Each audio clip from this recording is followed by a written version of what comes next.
like me, you finished your summer holiday book.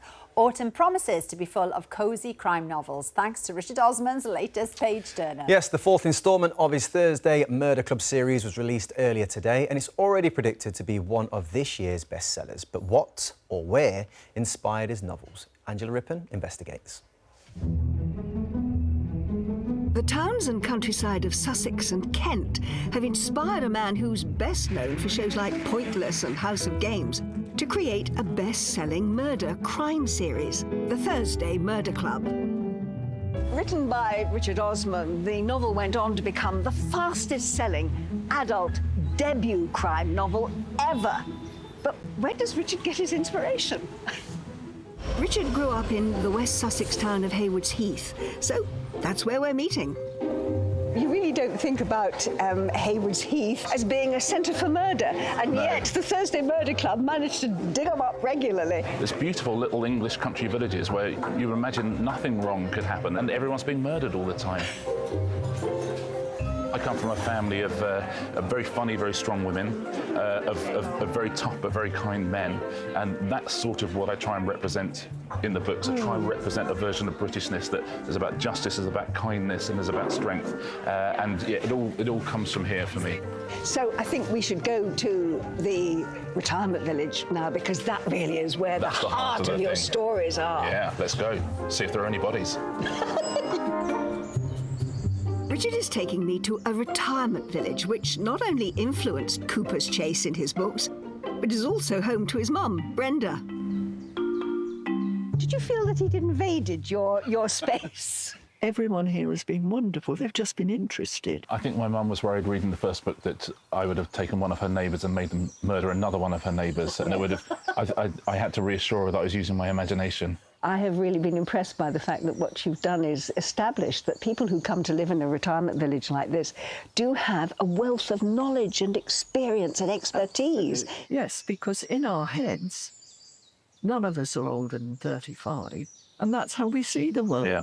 When he was a little boy, did he show any aptitude at all for writing stories or having an interest in what was going on around him? He was always writing something. Mm-hmm.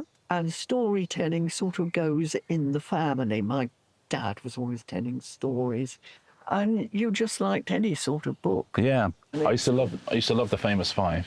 Oh, they were my absolute favourite. Yeah. Thursday Murder Club is the Famous Five for an older generation. Yes, true. I never thought. They've even got a dog now. Richard hasn't just set his books here. Its residents have also been a rich source of material.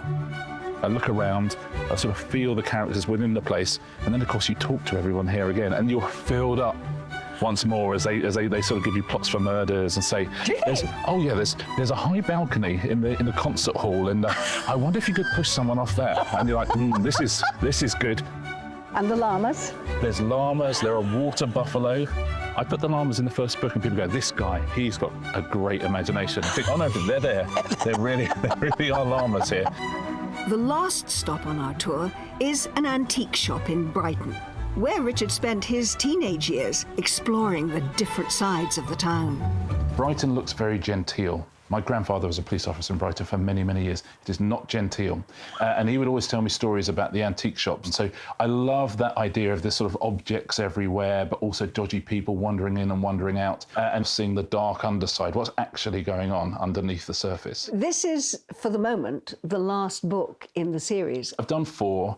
And when people get to the end of the new one, I think they'll agree that I really put them through the ringer in this one. Yeah, you're going to allow them to retire for a little while. I'll give them a year just to rest and recuperate, yeah. And then we might have another murder for them. It has been such a delight to share Richard's memories of his childhood and the way in which the landscape of that childhood has been the inspiration for his incredibly successful series of books about the Thursday Murder Club. I tell you what, I don't think I shall ever look at a retirement village in quite the same way again. Right, when you sign me up for a retirement home, I want llamas, right? And all of it. OK, you'll Buffaloes. be in that one. You'll be in that one, don't worry. Richard has set the stakes high now. He has indeed, yeah. You can get a copy of Richard's latest novel, The Last Devil to Die, from today.